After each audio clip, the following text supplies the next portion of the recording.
isso? Que coisinha mais feia do universo. Em 2025 não deu para escapar a estes vídeos. Influenciadores a abrir caixas sem saber que boneco vinha lá dentro, mas com desejos muito específicos. Eu gostava muito que saísse o rosa. Eu quero muito um rosa, eu não tenho nenhum rosa. Uma macumba, não vai sair o verde, não vai sair o verde, não vai sair o verde, não vai sair o verde. O plástico rasgava-se e suspense. Vocês vão ver primeiro que eu.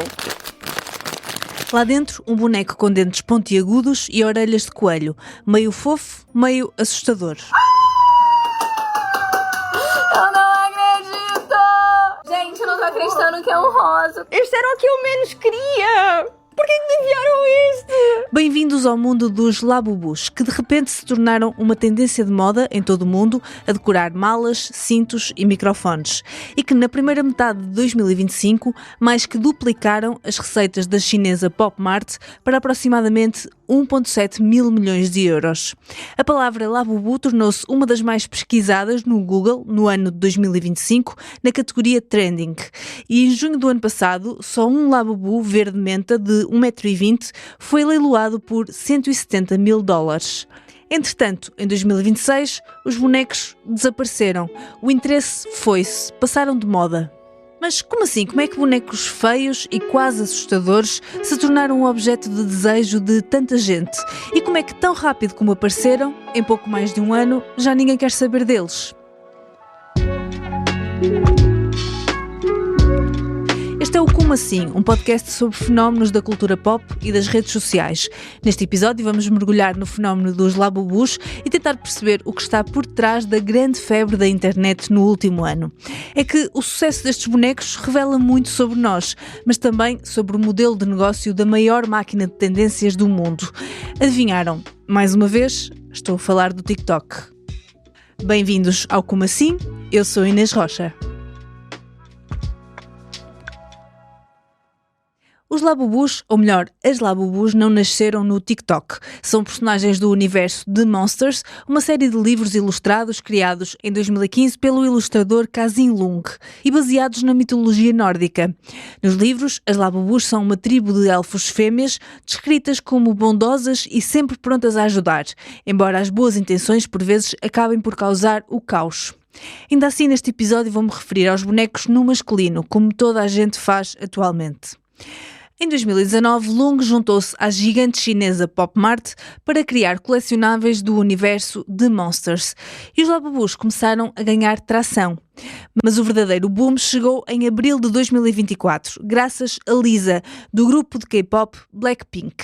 A cantora publicou numa story do Instagram uma foto com um labubu na mala.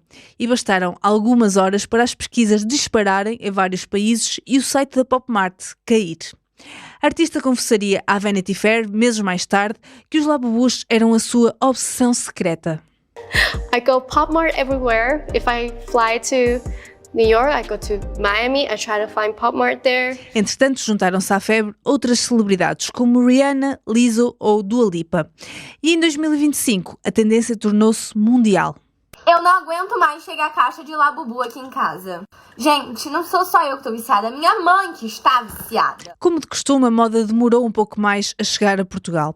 Ricardo Lourenço, mais conhecido no TikTok por It's Rifas, foi um dos primeiros portugueses a exibir os seus labubus no TikTok, em novembro de 2024. Eu acho que a primeira vez que eu vi aquilo foi a Lisa das Blackpink. Ela fez o que é que está na minha mala.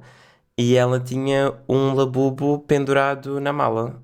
E ela disse que gosta muito daquilo e que ela tem a coleção toda. E eu fiquei, mas o que é isto?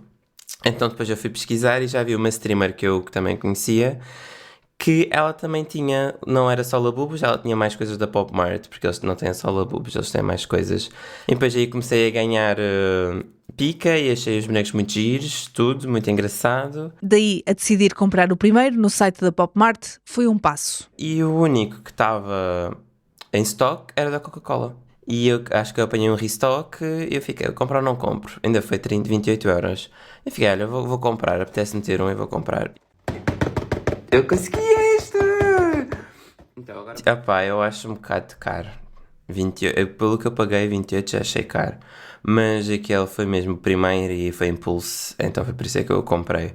Porque eu nem gostava assim muito dele. Ao todo, Rifa comprou 7 Labubus, 5 para ele e 2 para oferecer.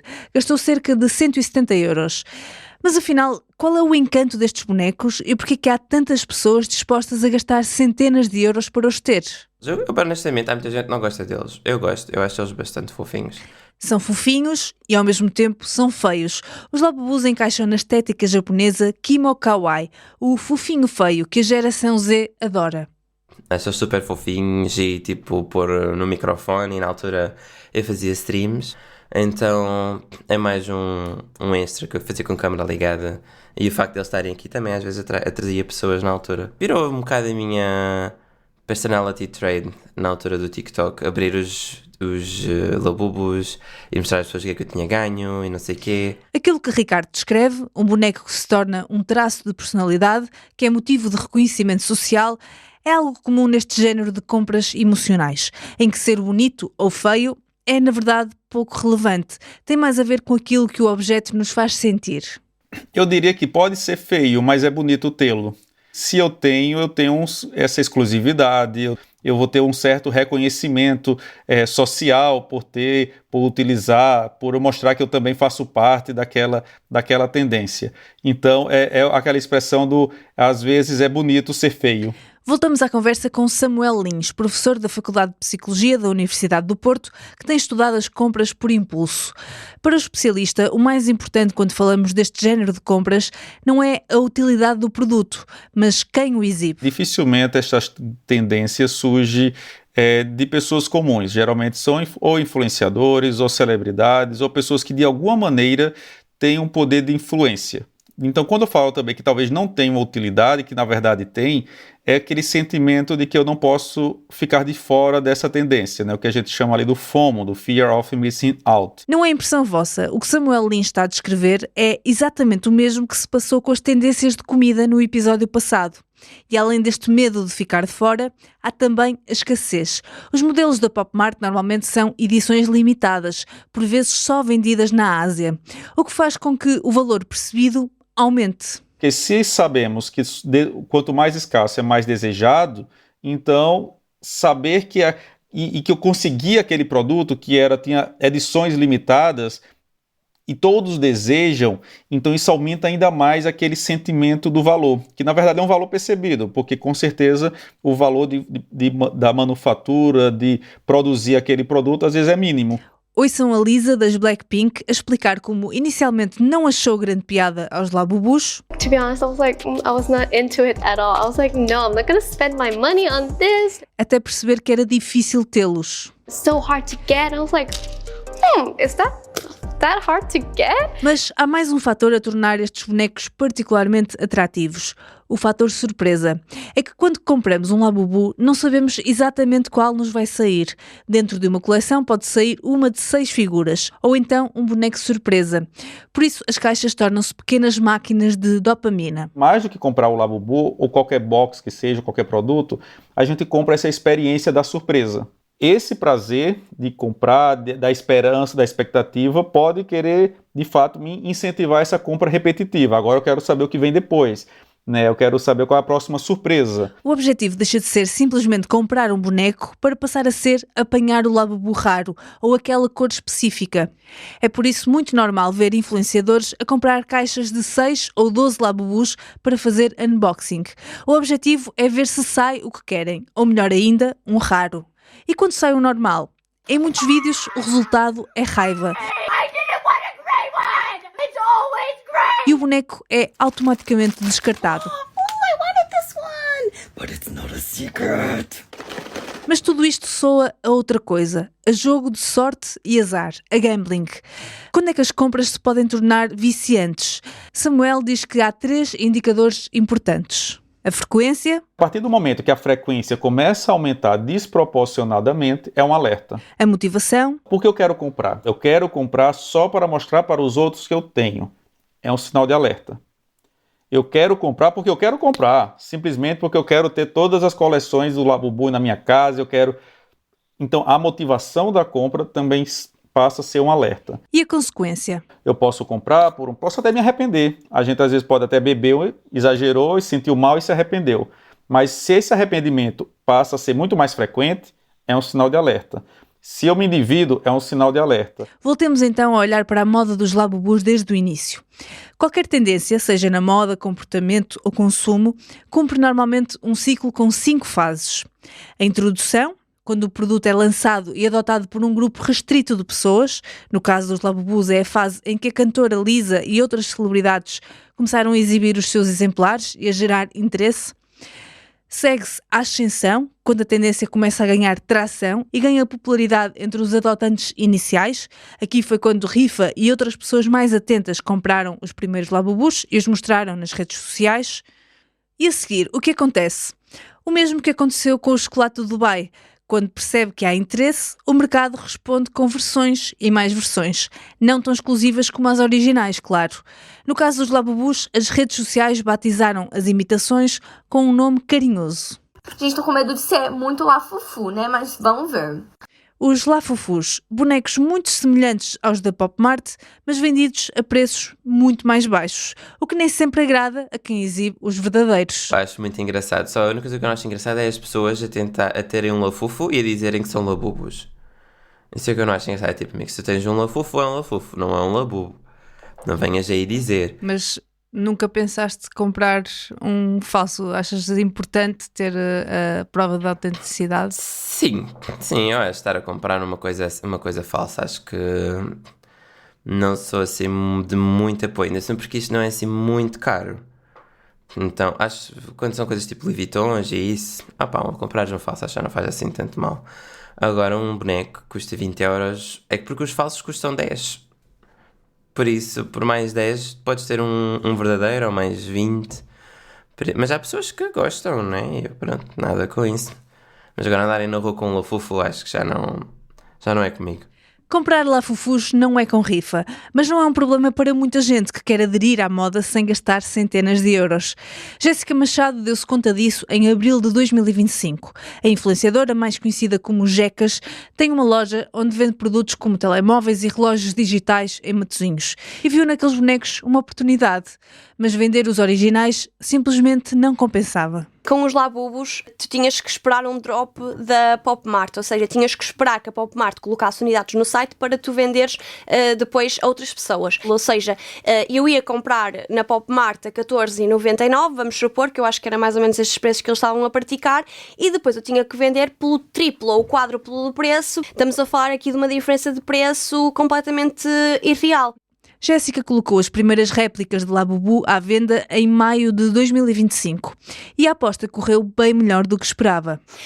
E mal coloquei os Labubus no site, aquilo esgotou logo em menos de 24 horas e depois eu acho que estava a enviar cerca de 50 encomendas por dia só de Labubus, todos os dias. Ou seja, foi uma trend extremamente extraordinária. A aposta acabou por lhe aumentar a clientela e por trazer clientes diferentes do habitual.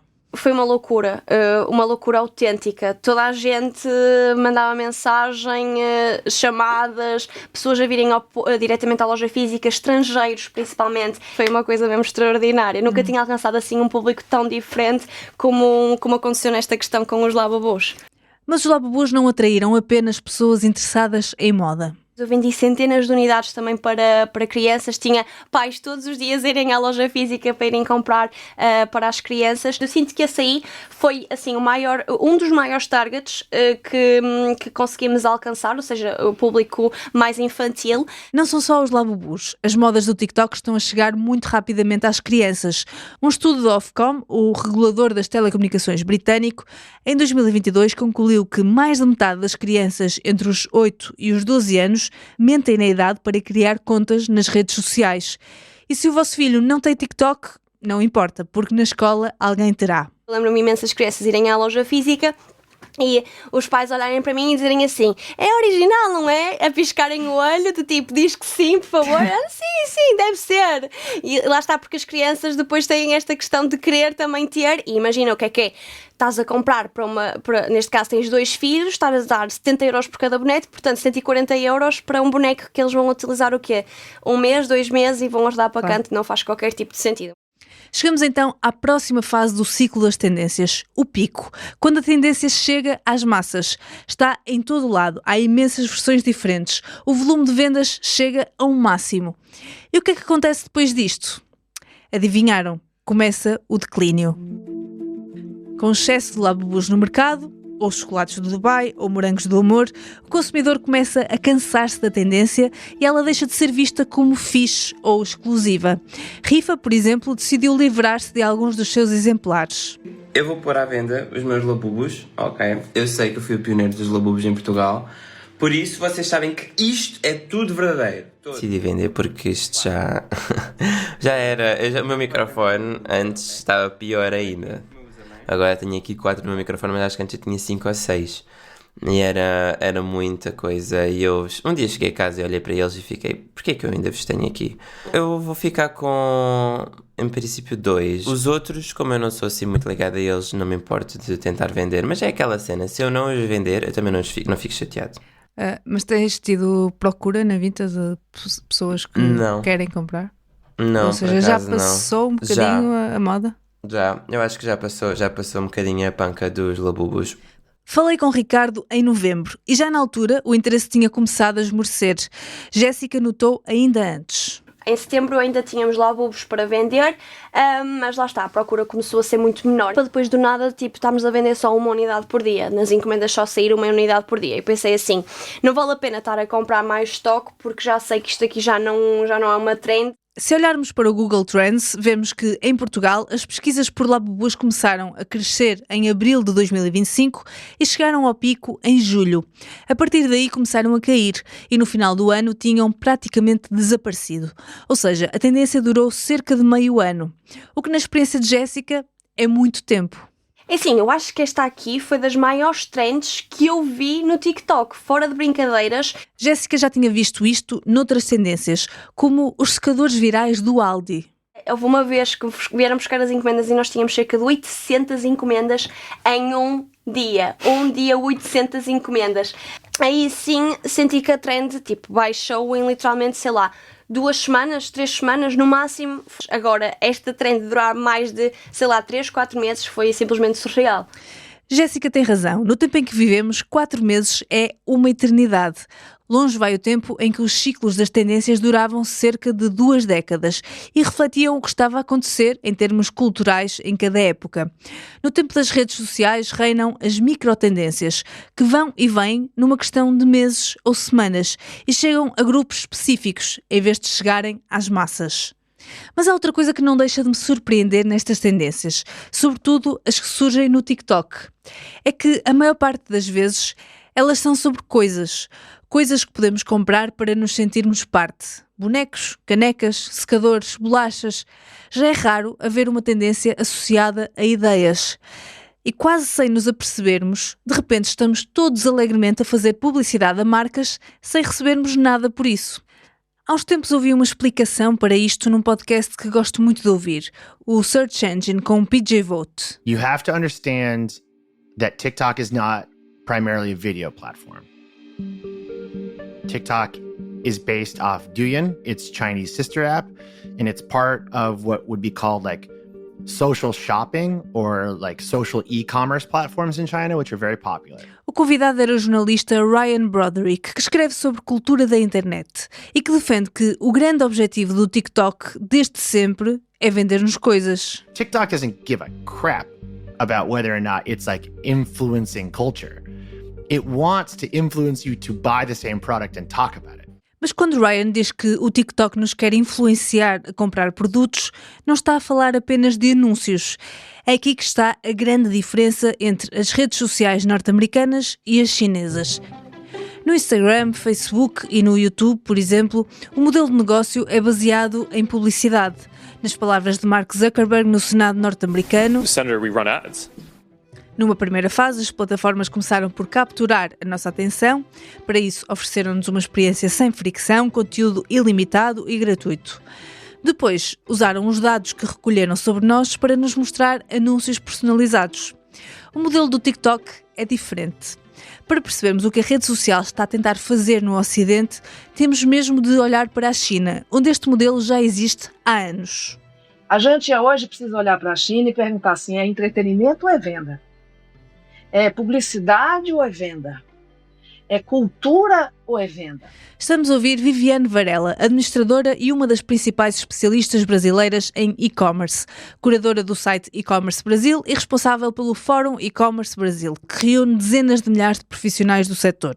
Viviane está muito atenta à realidade chinesa, que considera uma referência a nível de comércio eletrónico. Lá, o caminho começou a ser preparado há 3 décadas, quando os chineses começaram a digitalizar a sociedade. Desde 1995. Todos os pagamentos são digitalizados, não existe dinheiro impresso na China.